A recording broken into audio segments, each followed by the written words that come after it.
نبی صلی اللہ علیہ وسلم کے جانثاروں کی جانثاری کو دیکھنا ہے تو مسجد نبوی کو دیکھو۔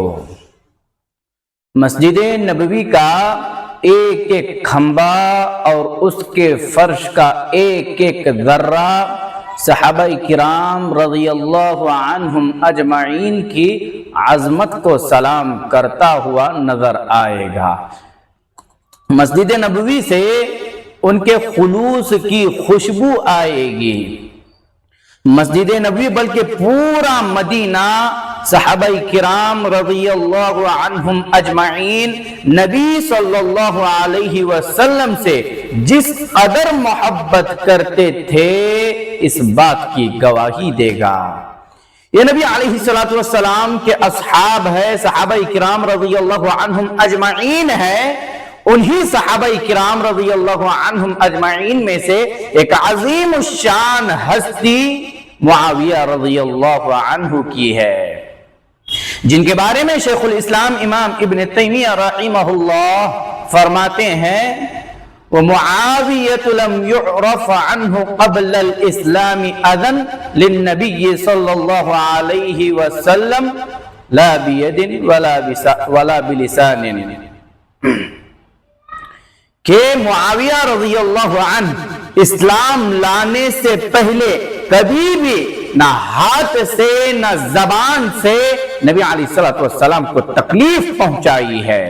منہاج السنت النبویہ، اسی لیے عبداللہ بن مسعود رضی اللہ عنہ فرمایا کرتے تھے، مسند احمد کی روایت ہے کہ اللہ تعالیٰ نے اپنے پیغمبر محمد صلی اللہ علیہ وسلم کی بعثت کا فیصلہ فرمایا تو کائنات میں موجود تمام لوگوں کے دلوں کو دیکھا کہ کس کا دل میری نبوت کے لیے بہتر ہے، تو رب العالمین نے نبی علیہ السلام کے دل کو کائنات کے تمام لوگوں کے دلوں سے بہتر، پاکیزہ اور افضل پایا، نبی علیہ السلام کو اپنی رسالت کے لیے چن لیا۔ پھر کائنات میں موجود لوگوں کے دلوں کو دیکھا کہ کس کے دل بہتر ہے، پاکیزہ ہے، اعلیٰ صفات کے ہے، تو اللہ تعالیٰ نے نبی صلی اللہ علیہ وسلم کے صحابہ کرام کے دلوں کو سب کے دلوں سے بہتر اور پاکیزہ دل پایا، تو رب العالمین نے نبی علیہ السلام کے صحابہ کرام کو نبی صلی اللہ علیہ وسلم کی صحبت کے لیے چن لیا۔ بتانے کا مطلب یہ ہے کہ حق کو باطل شکست نہیں دے سکتا ہے، خواہ کچھ بھی ہو جائے، اندھیرا کتنا ہی کیوں نہ ہو، بالآخر جب وہ اپنی پوری قوت طاقت کا استعمال کر لینے کے بعد بے بس ہو جاتا ہے تو اندھیرے کو سورج کی روشنی کے سامنے نہ صرف پسپا ہونا پڑتا ہے بلکہ سورج کی روشنی اندھیرے کو ایسے پھاڑ کر کے نکلتی ہے کہ اندھیرے کا نام و نشان مٹ جاتا ہے اور ہر طرف روشنی ہی روشنی ہو جاتی ہے۔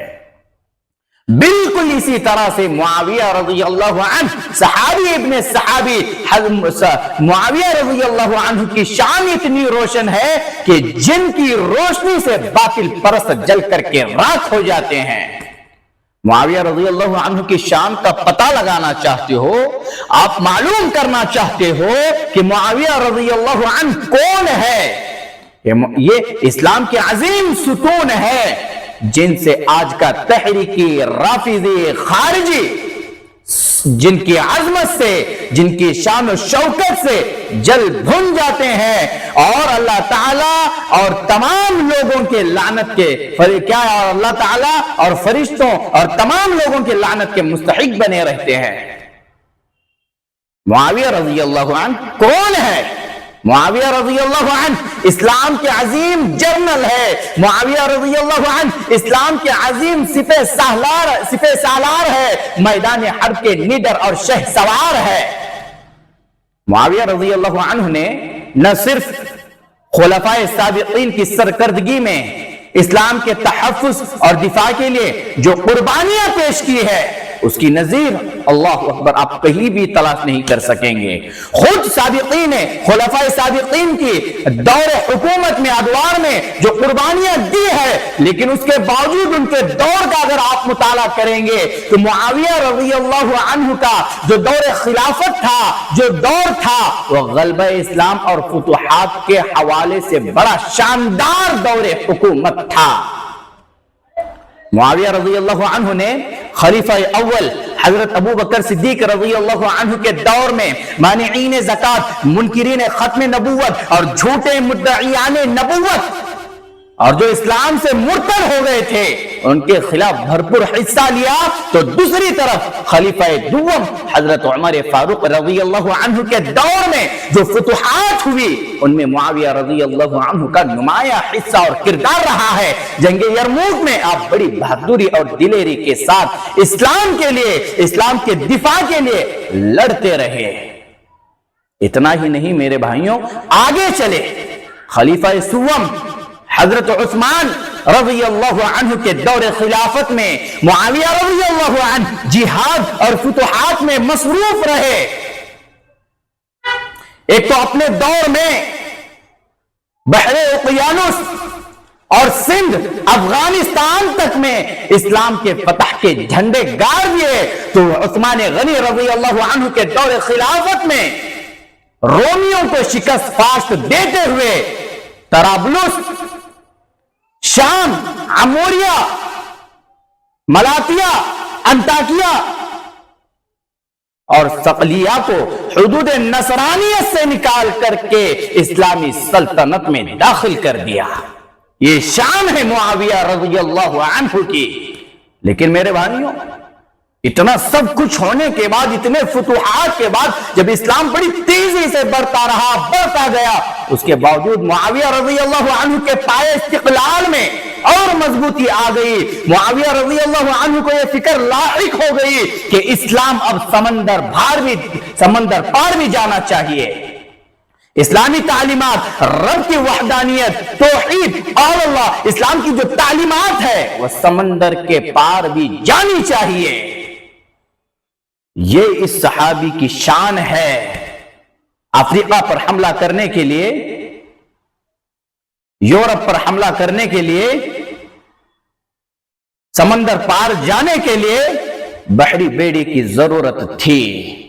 معاویہ رضی اللہ عنہ نے بحری بیڑے کو تیار کیا اور بحری طاقت اور عظیم الشان بحری بیڑے کے ساتھ قبرص کی طرف روانہ ہوئے، اور مسلمان صحابہ کرام رضی اللہ عنہم اجمعین رومیوں کو رونگتے ہوئے قبرص کو فتح کر لیا، اور نبی علیہ السلام کے زبان مبارک جنت اور مغفرت کی بشارت پا گئے۔ سبحان اللہ، کیا صحابہ کرام رضی اللہ عنہم اجمعین ہے، ان کی عظمتوں کو، ان کے کردار کو، ان کے خدمات کو، ان کی قربانیوں کو سلام۔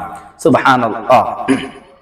اسلام کے دشمنوں کو جو صحابہ کرام کے بغض میں دن و رات پڑ رہے ہیں، اپنی زندگیاں گزار رہے ہیں، ایسے لوگوں کو ہوش کے ناخن لینا چاہیے، اور نبی علیہ السلام کے اس فرمان کو سن کر کے خواہشات کی غلامی سے، اپنے عقلوں کی غلامی سے باز آنا چاہیے، اور صحابہ کرام کے چرچوں سے، ان کے عظیم خدمات سے، ان کے کارناموں سے سینے چوڑے ہونے چاہیے۔ جب بھی ان کی خدمات کا تذکرہ ہمارے سامنے ہوتا ہے تو ہمارے سینوں کے، ہمارے اندر چھپے ہوئے جو جذبات ہیں وہ جذبات بھڑک اٹھنے چاہیے، اور اسلام کے دفاع اور تحفظ کے لیے ہم کیا کر سکتے ہیں اس کی پلاننگ ہونی چاہیے، اور صحابہ کرام کے منہج پر چلتے ہوئے اسلام کی حفاظت کرنی چاہیے۔ نبی علیہ السلام نے کہا، اول جیش من امتی یغزون البحر، میری امت کا ایک گروہ سمندری جہاد کرے گا۔ اس پر کیا ہے؟ جو سمندری جہاد کرے گا اس پر جنت واجب ہو گئی ہے۔ بخاری کی روایت ہے، حافظ ابن حجر عسقلانی رحمہ اللہ فتح الباری میں لکھتے ہیں قال المحلب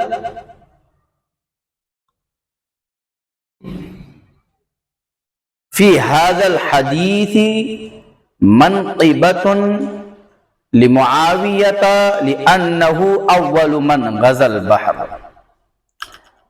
اس حدیث میں معاویہ رضی اللہ عنہ کی فضیلت بیان کی گئی ہے کیونکہ سب سے پہلے سمندری جہاد معاویہ رضی اللہ عنہ نے کیا ہے. اللہ اکبر کبیرہ. کیا شان ہے صحابی رسول معاویہ رضی اللہ عنہ کی. نبی علیہ الصلوۃ والسلام کا فرمان ہے، بخاری مسلم کی روایت ہے، نبی علیہ الصلوۃ والسلام نے کہا کہ میری امت کا ایک گروہ جہاد کے لیے سبز سمندر کا سفر کرے گا. حدیث کیا ہے؟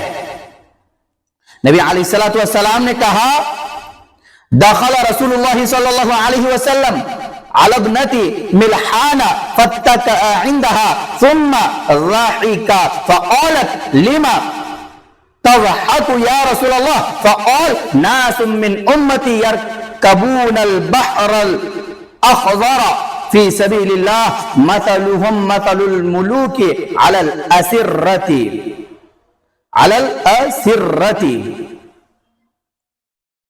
کہ نبی علیہ الصلوۃ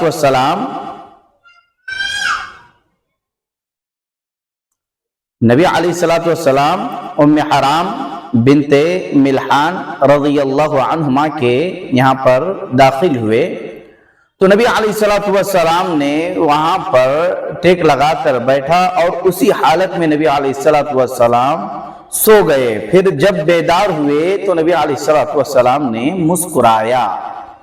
جب نبی علیہ الصلوۃ والسلام نے مسکرایا ام حرام بنت ملحان نے نبی علیہ الصلوۃ والسلام سے اس مسکرانے کا سبب پوچھا تو نبی علیہ الصلوۃ والسلام نے کہا کہ میں اس لیے مسکرایا ہوں کہ میری امت کا ایک گروہ جہاد کے لیے سبز سمندر کا سفر کرے گا. اور آپ کتب احادیث کو دیکھیں، اس سمندری جہاد کی جو قیادت ہے، یہ عظیم کارنامہ جو ہے، کس کے حصے میں آتی ہے؟ اس کی سعادت کس کو حاصل ہوئی؟ اس کی سعادت حضرت معاویہ رضی اللہ عنہ کو حاصل ہوئی ہے. اور حضرت معاویہ رضی اللہ عنہ نے نبی علیہ الصلوۃ والسلام کے زبان مبارک جنت کی سند حاصل کی ہے. اللہ اکبر کبیرہ. نبی علیہ الصلوۃ والسلام نے اس صحابی رسول کو اپنے زبان مبارک سے دعاؤں سے نوازا ہے. اللہم علمہ الکتاب والحساب وقہ العذاب. اے اللہ تو معاویہ کو کتاب و حساب کا علم عطا کر اور عذاب سے بچانا. عذاب سے بچانے کی بات نبی علیہ الصلوۃ والسلام کے زبان مبارک سے اور اللہ تعالیٰ نے تمام صحابہ کرام رضی اللہ عنہم اجمعین کے لیے جنت کا پروانہ سنا دیا ہے. وَكُلًّا وَعَدَ اللَّهُ الْحُسْنَى. صحابہ کرام نے اسلام کے لیے جو کچھ کوششیں کی ہے، محنتیں کی ہے، نبی علیہ الصلوۃ والسلام کے مشن کو لے کر کے جو آگے بڑھے ہیں اور اس مشن کے لیے اپنے جانوں تک کی پرواہ نہیں کی، اپنے گھر والوں کی پرواہ نہیں کی، اپنے بچوں کو یتیم کروایا، اپنے بیویوں کو بیوہ کروایا، لیکن ایک قدم بھی پیچھے نہیں ہٹے تو اللہ تعالیٰ صحابہ کرام رضی اللہ عنہم اجمعین کو ان کی قربانیوں کا بدلہ جنت کی شکل میں دینے والا ہے. تو میرے بھائیوں، یہ نبی علیہ الصلوۃ والسلام کے صحابہ ہے، ان جیسا کوئی نہیں ہے. نہ دنیا نے پہلے کبھی ان جیسا دیکھا ہے اور نہ بعد میں دیکھے گی. آج یہ جو فتنے رونما ہو رہے ہیں، جو نوجوانوں کے دلوں کو جھنجھوڑ کر کے انہیں خواہشات کی طرف لے جا رہے ہیں، انہیں اپنی اصلاح کی بجائے وہ معزز ہستیوں کے تعلق سے بدظن بدگمان ہو کر کے صحیح راستے سے راستہ ہدایت سے پھر رہے ہیں، یہ سب سے خطرناکی ہے. اور اسی خطرناکی سے روکنے کے لیے